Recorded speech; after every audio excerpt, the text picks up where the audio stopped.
Moi, ils n'aiment pas que je parle.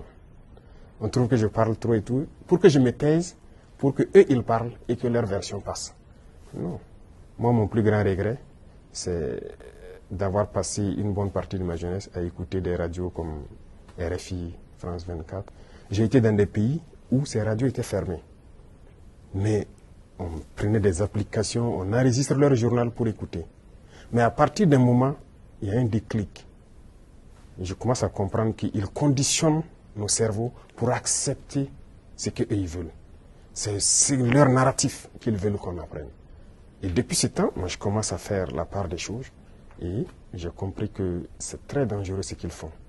Et aujourd'hui, plus que jamais, je me rends compte qu'ils ont conditionné l'esprit, surtout des Africains. Et l'histoire africaine aussi, ils ont tout manigancé pour faire passer les mensonges.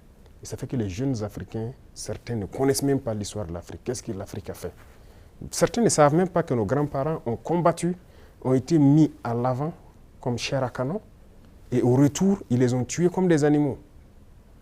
Est-ce que les gens savent que quand la France expérimentait sa première bombe atomique, ce sont des soldats noirs qu'ils ont mis à côté dans le rayon létal pour voir l'effet que ça fait?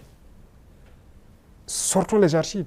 Tout ce qu'ils ont utilisé contre l'Afrique, c'est terrible. Et chaque fois, ils cherchent à envoyer des informations pour diviser, pour manipuler la jeunesse. Mais ça ne passe plus. Et tant qu'ils vont continuer de voir l'Africain comme ça, comme un sous-homme qui n'est pas capable de réfléchir, qui n'est pas capable d'innover, capable d'inventer, on ne pourra jamais être amis.